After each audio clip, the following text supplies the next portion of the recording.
Tuhan bersamamu dan bersamamu. Inilah Injil suci menurut Yohanes. Dimuliakanlah Tuhan. Setelah Yesus yang bangkit berkata kepada Petrus, "Ikutlah aku." Petrus berpaling dan melihat bahwa murid yang dikasihi Yesus sedang mengikuti mereka, yaitu murid yang pada waktu mereka sedang makan bersama duduk dekat Yesus. Dia inilah yang berkata, "Tuhan, siapakah dia yang akan menyerahkan Engkau?" Ketika Petrus melihat murid itu, ia berkata kepada Yesus, "Tuhan, apakah yang akan terjadi dengan dia ini?" Jawab Yesus, "Jikalau aku menghendaki supaya ia tinggal hidup sampai aku datang, itu bukan urusanmu. Tetapi engkau ikutlah aku." Maka tersebarlah kabar di antara saudara-saudara itu bahwa murid itu tidak akan mati. Tetapi Yesus tidak mengatakan kepada Petrus bahwa murid itu tidak akan mati, melainkan, "Jikalau aku menghendaki supaya ia tinggal hidup sampai aku datang, itu bukan urusanmu." Dialah murid yang memberikan kesaksian tentang semuanya ini dan yang telah menuliskannya. Dan kita tahu bahwa kesaksiannya itu benar. Masih banyak hal-hal lain lagi yang diperbuat oleh Yesus, tetapi jikalau semuanya itu harus dituliskan satu persatu, maka agaknya dunia ini tidak dapat memuat semua kitab yang harus ditulis itu. Demikianlah sabda Tuhan. Terpujilah Kristus.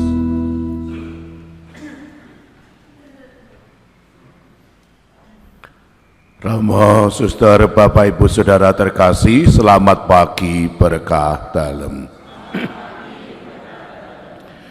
Bapak, Ibu, Saudara terkasih, tadi ketika mau masuk gereja di sakristi itu ana bocah sak gendul puteran prodiakon sing nglendot mbokne.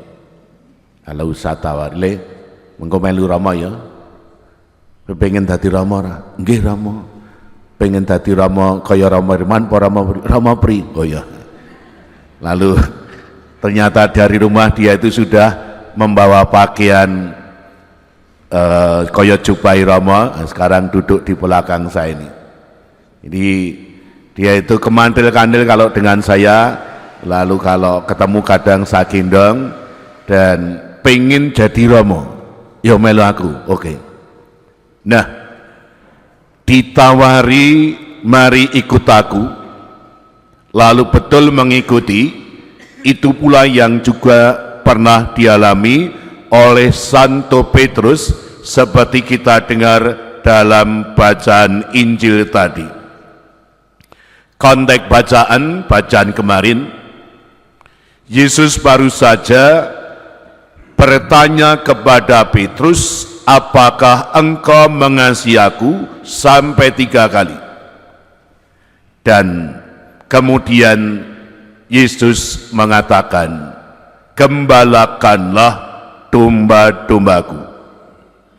Lalu yang terakhir kali Yesus mengatakan kepada Petrus, "Ikutlah aku." Jadi setelah ditanting 3 kali, Bene sadar, lama-kelamaan Petrus sadar, dan akhirnya ia dipercaya oleh Yesus untuk menjadi gembala umat. Dasarnya adalah mengasihi Yesus dan lalu ia setia diutus. Nah, kenapa hal ini disampaikan oleh Yesus kepada Petrus dan kawan-kawannya? Ada satu alasan. Pertama, karena Yesus melihat bahwa ada cukup banyak orang yang waktu itu simpatik mengikuti Yesus, dan sebenarnya mereka juga mampu diutus menjadi gembala umat, namun sebagian di antara mereka tidak siap. Ada pula yang menjalankan tetapi hanya setengah-setengah, tidak total. Dan ini juga dikhawatirkan terjadi dalam diri Petrus. Maka sampai ditanya 3 kali, harapannya apa? Supaya Petrus kelak ketika menjadi gembala gereja, betul-betul menjadi gembala umat yang baik, yang tulus, total, melayani dengan hati, bukan dengan basa-basi. Lalu caranya bagaimana supaya Petrus dan kawan-kawannya nanti betul-betul bisa menjadi gembala umat yang baik? Jawabannya adalah orang mesti harus terbuka mau dibimbing oleh Kristus Sang Gembala Agung. Supaya apa?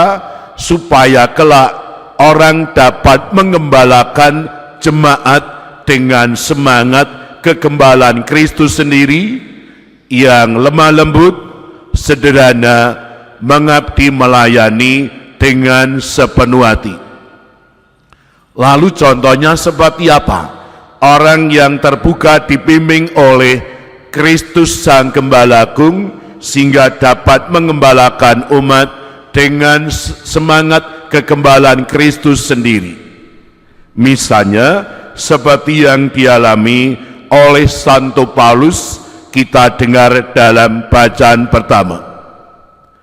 Paulus seorang rasul sekaligus gembala umat. Ia mewartakan Injil ke berbagai tempat dan mengalami banyak kendala kesulitan, dan bahkan ia ditangkap dan dipenjarakan. Namun yang elok, ia tidak takut, ia tidak ngelokro, bahkan semakin mantap semangat mewartakan Kristus, mewartakan Injil dengan total, dengan sepenuh hati, dan banyak orang kemudian semakin dapat mengenal Yesus. Bapak, Ibu, saudara-saudari terkasih, siap dipanggil dan diutus terlibat menjadi gembala umat dan mengembalakan dengan semangat gembala Kristus sendiri seperti ini yang mau diwatakan oleh gereja kepada kita hari ini. Kita juga hari ini dipanggil oleh Yesus. Mari ikut laku. Untuk apa Tuhan? Terlibat dalam pengembalaan umat. Maka yang hadir ini ada unsur imam, suster, ada tokoh jemaat, pamong umat, prodiakon. Nah, ini semua adalah orang-orang yang merelakan diri mengembalakan umat. Pertanyaan adalah, apakah saya betul telah mengembalakan umat dengan semangat kegembalaan Kristus sendiri atau menonjolkan diri sendiri? Maka marilah pada hari Sabtu Imam ini kita mohon rahmat Allah, semoga secara khusus semakin banyak gembala-gembala gereja semakin dapat mengembalakan umat Allah dengan semangat kegembalaan Kristus sendiri. Kemudian kepada Bapa dan Putra dan Roh Kudus.